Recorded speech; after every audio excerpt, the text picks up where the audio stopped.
Hello everyone and welcome to Rhinofeed. Today I'm going to review the ASUS N550JV-DB71, which I unboxed a month or two ago now. I finally found time to do the full review of it. So my dad actually wrote down most of the notes for this review. I'm just relaying them off to you. So let's start with the specs list. We have the Intel Core i7 4700HQ, which has a 3.4 turbo boost. We have the Kingston HyperX CL9 memory, 16 gigabytes of that. And then for the video card, it's a 750M with 2 gigabytes. We also swapped the primary hard drive for a Samsung 840 series SSD on the SATA 3 controller. And then the secondary hard drive we swapped with the CD/DVD drive, and that's a 500 gigabyte 7200 RPM drive. So both of these are 500 gigabytes, so they match. That way we can mirror the drives and have a perfect backup. Lastly, we swapped the Wi-Fi card out for an Intel dual band 3x3 card. So that way it's just a little bit more reliable. Anyway, let's start off with the display now. The display is fantastic. It's a 15.6 inch panel, IPS of course, and we did opt for the matte coating, so there's much less glare to deal with.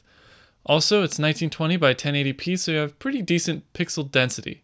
It's very color accurate, blacks are very deep, very little color distortion if you angle the screen in any way, shape or form, and it's just a great screen. The keyboard does include a keypad on the right side, however the keys are very cramped because of the width of the keys is narrower, and also the way the 0 key is not full width as well bugs me because my thumb ends up hitting the right arrow key all the time. So in that regard, I don't really like it. The keyboard is chiclet style, so it's got a light tactile feel to it. It's very rigid backplate, so there's no mushiness there. And also it is backlit. However, one issue with the backlighting is the color of the keycaps is silver. So when you turn the backlighting on, you have very little contrast in moderate light. Low light, it's perfectly fine, but in moderate light, when you think you need the backlighting, you turn it on, you actually don't need it because the contrast is so, it just matches the key color. So that kind of bugged me. Thankfully, it's manual control on the keycaps versus the Mac auto dims everything or auto brightens the backlighting, so you don't have to deal with that at least. The trackpad is excellent, actually. I haven't had any issues with it. It's probably one of the best that's not on a Mac. So in that case, really good. The only thing I didn't like about it was on the right click, it's just a bit stiff, so sometimes it wouldn't register my right clicks. So that's really the only thing about the trackpad. It's pretty decent.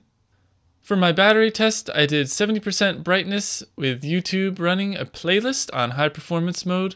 So the graphics card is running, not the integrated graphics, and I got about 2 hours of battery life out of it, so in my opinion, it's about average. One of the best features I found with this laptop is actually the speakers, unusually. Most laptops have very tinny, just icky, terrible sounding speakers, where this one has a little mini subwoofer that assists the lower mid-range and bass. It does help. Also, even without that subwoofer, you have very excellent mid-range. The highs aren't tinny and distorted, and even the bass response isn't like completely awful. Obviously, it's not going to get to the lowest end spectrum, but it does sound the best I've ever heard on a laptop. The only problem I found with a mini subwoofer is that the connection to the laptop itself is not all that positive.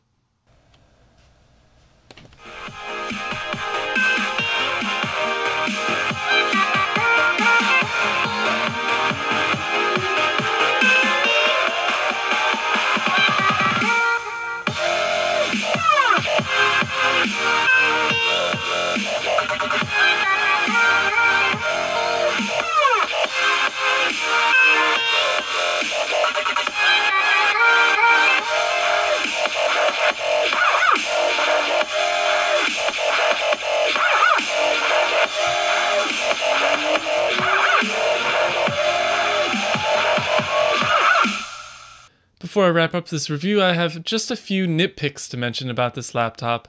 And the first one doesn't really have anything to do with the laptop, but more of an XOTICPC customization that they did. and that's of the secondary hard drive. When they swapped it out, they put the caddy in the DVD drive and everything works perfectly fine.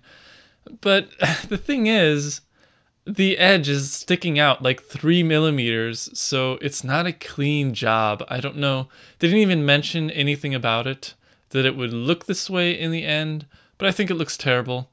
It bugs me. But while the functionality is so handy, I am going to keep it this way, unfortunately. So yeah, it bugs me a lot, but I really need that secondary hard drive for backups. Next up, we have the power adapter on the left side. It is a right angle plug. And I just really do not like them because, first of all, if you're going to use a mini subwoofer all the time, you can't angle the right angle plug alongside in front of you. You have to wrap it around to the back. And most cases that doesn't work all the time for me because I have the power cable going out to the side. And if I were to trip on that cable, that right angle adapter would just split and probably break the notebook's connection. So that's not good.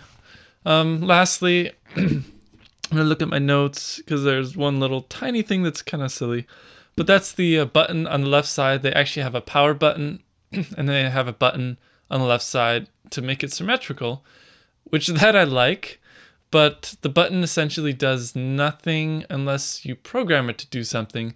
And sometimes it confuses me because I hit that instead of the power button because they look exactly the same. I don't know. Maybe I'm just weird. But anyway, that about wraps up my review. Thank you very much for watching. I hope you've enjoyed. And definitely please rate, comment, and subscribe.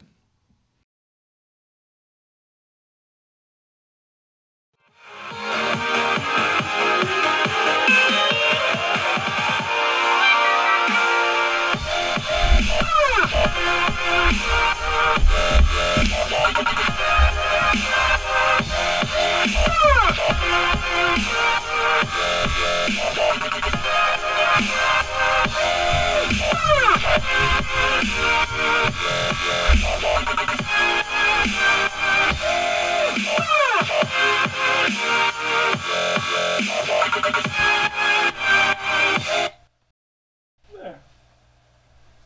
Should be good.